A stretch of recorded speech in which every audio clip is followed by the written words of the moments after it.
দর্শক, মোহনা টেলিভিশনে স্বাগত জানিয়ে আজকে আমি এমন একটি বিষয় নিয়ে উপস্থিত হয়েছি, অবিশ্বাস্য হলেও সত্য। বাংলাদেশ জামাতে ইসলামীতে অমুসলিমদেরও এই সংগঠনের কর্মী হয়ে কাজ করার সুযোগ রয়েছে, সেটা হয়তো আমরা অনেকেই জানতাম না। আজ আমি সেই অবিশ্বাস্য সত্য ঘটনাটিকে আপনাদের সামনে তুলে ধরব। আমি উপস্থিত হয়েছি বাংলাদেশ জামাতে ইসলামী অমুসলিম শাখা অমুসলিম বিভাগের মাগুরা জেলা সেক্রেটারি উত্তম কুমার বিশ্বাস। বাংলাদেশ জামাতে ইসলামের এই অমুসলিম কর্মী রয়েছে শুধুমাত্র মাগুরা জেলা শাখাতেই 1500। আসুন আমরা জেনে আসি, শুনে আসি উত্তম কুমার কি বলছেন, কেনই বা তিনি অমুসলিম হয়ে এই জামাতে ইসলাম করেন। দাদা, আপনার নাম পরিচয়টা দিয়ে যদি আপনি। উত্তম কুমার বিশ্বাস, মাগুরা পৌরসভা 6 নম্বর ওয়ার্ড, পাটনন্দলি, চরপাড়া। 1984 সাল থেকে আমি সরাসরি বাংলাদেশ জামাতে ইসলামের সঙ্গে আমি যুক্ত আছি এবং জামাতে ইসলামের সঙ্গে যুক্ত হয়েছি এই কারণেই, এই সংগঠনটি একটি আদর্শিক সংগঠন। এই সংগঠন কোনো সাম্প্রদায়িক সংগঠন নয়।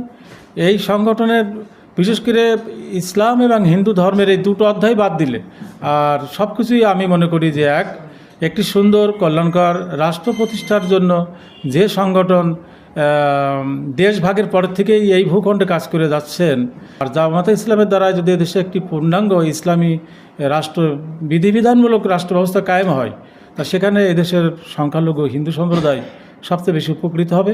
তাই আমি উদ্বুদ্ধ হয়েছি এই কারণেই যে এই সুন্দর সংগঠন আর এই সুন্দর সংগঠনের যেনারা দায়িত্বে আছেন, এনারা খুব ভালো মানুষ। এনাদের নীতি নৈতিকতা মূল্যবোধের কোনো স্খলন ঘটেনি এবং ওনাদের দ্বারা এদেশে সংখ্যালঘুদের কোনো ক্ষয়ক্ষতি হয়নি।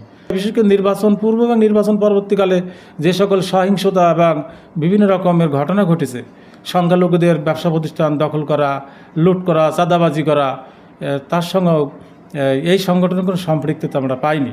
বরং বহু ক্ষেত্রে বহু জায়গায় রাত্রি জেগে এই সংগঠনের কর্মীরা, নেতারা মন্দির, বিশেষ করে সংখ্যালঘুদের উপাসনালয় পাহারা দিয়েছেন, রক্ষা করেছেন।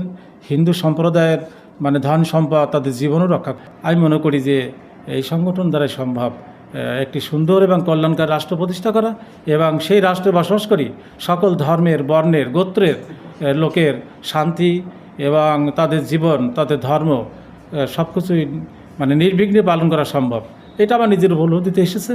তাই আমি অনুপ্রাণিত হয়েছি এই সংগঠনের। ওনাদের যে স্নেহ, ভালোবাসা, ওনাদের যে সহমর্মিতা, সুখে দুঃখে আপদে বিপদে যখন ডেকেছি তখনই পেয়েছি। এবং মাগুরাতে এরকম আমি অসংখ্য উদাহরণ দিতে পারি, সংখ্যালঘুদের সম্পদ উদ্ধারের প্রশ্নে ওনাদের সহযোগিতা পেয়েছি। তাই এখান থেকে আমার আগামী দিন, যতদিন পৃথিবীতে ঈশ্বর আমাকে বাঁচিয়ে রাখবেন, এখান থেকে সরে যাওয়ার আমার কোনো সুযোগ নাই। এবং আমি আমার সম্প্রদায়ের, আমার হিন্দু জাতি গোষ্ঠীর ভিতরে আমি আমার শক্তি সামর্থ্য অনুযায়ী আমি প্রচার চালিয়ে গেছি, এখনও চালাচ্ছি, আগামীতেও চালিয়ে যাব। এবং এখানে হিন্দুদেরকে ঐক্যবদ্ধ হওয়ার জন্য অন্য দল না করে এখানে আসা উচিত। আর তারপরও আমি বেশি উদ্বুদ্ধ হয়েছি ধর্ম নিরপেক্ষতার স্লোগানে যে পরিমাণে দেশের হিন্দুদেরকে ক্ষতি করা হয়েছে, আর এই সংগঠন কিন্তু সেই সেকুলারিজমকে এনারা ধারণও করেন না, পালনও করেন না। আমরা ওটা করতে প্রস্তুত না। আমরা এর বিরুদ্ধে আরও সোচ্চার যে ধর্মনিরপেক্ষতার আড়ালে, মুখোশে আমাদের যে ক্ষতি হয়েছে, আমাদের আর ক্ষতি হোক, এটা আমরা চাই না। একটু কয়েকদিন আগের কথা বলি, ইসলামী শাসনতন্ত্র আন্দোলন মাগুরা জেলা শাখার পক্ষ থেকেও আমাকে আমন্ত্রণ জানানো হয়েছিল যে আপনি আসেন, আমাদের একটা অনুষ্ঠান আছে, ওখানে বক্তব্য হলো না। হুট করে আপনি বলবেন আর আমি আপনার সংগঠনের নীতি আদর্শ জানি, ওখানে আমি যেতে পারি না। হিন্দুরা আরও আছে, আপনার তাদেরকে দাওয়াত দিন। আমি এখানে দীর্ঘ 40 বছর আছি, এখান থেকে সরে যাওয়ার কোনো সুযোগ নেই। আপনারা প্রচার করেন, হিন্দুদের যদি প্রয়োজন বোধ করেন আপনারা প্রচার করুন। সংখ্যালঘুদের ভিতরে আপনাদের যদি কোনো সেল থাকে সেখানে আপনারা যান, প্রচার করুন। যদি পারেন, উদ্বুদ্ধ করতে পারেন। আমি তো সব হিন্দু একা দায়িত্ব নিয়ে বসে নেই। আপনারা সেখান থেকে কর্মী সংগ্রহ করুন, বা নেতা যদি চান নেতা সেখান থেকে তৈরি করুন, নিয়ে আসুন। আমি এখানে আছি, আমার এখান থেকে যাওয়ার কোনো সুযোগ নাই।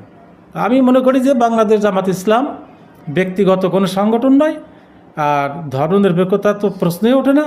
এখানে যারা আছেন দায়িত্বে, এনারা সবাই পরীক্ষার মাধ্যমে এখানে এসেছেন এবং প্রত্যেকটা ব্যক্তি আমার কাছে মনে হয়েছে এনারা আলামিন।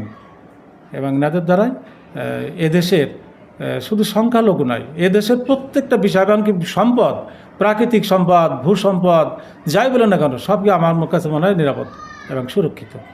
শুধু বাংলাদেশ জামাত ইসলামের সঙ্গে আমি দীর্ঘ 40 বছর আছি, যদি আমি আমার পরীক্ষায় উত্তীর্ণ হই, তাই এ দেশ বিনির্মাণে সংখ্যালঘুরা তাদের মননশীলতা, তাদের অর্থ, তাদের শ্রম দিয়ে এদেশকে সুদলা সুফলা সুষ্ঠ সামলাকে গড়ে তুলতে চাই, যা পৃথিবীতে একটি অনুকরণীয় দৃষ্টান্তে থাকবে যে জামাত ইসলামের মাধ্যমে একটি সুন্দর রাষ্ট্র প্রতিষ্ঠিত এবং সেই রাষ্ট্রটির নাম বাংলাদেশ।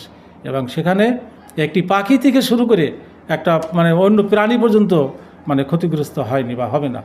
তা আগামী দিনের এই সুন্দর রাষ্ট্র বিনির্মাণে আমি আমার জীবনের শেষ রক্তবিন্দু উৎসর্গ করতে আমি প্রস্তুত আছি। 1500 তো হবেই, এই পরিমাণ সদস্য সংখ্যা আমাদের আছে মাগুরা জেলাতে, এবং এরা ভয়ভীতির ঊর্ধ্বে উঠে এখন কাজ করে যাচ্ছে।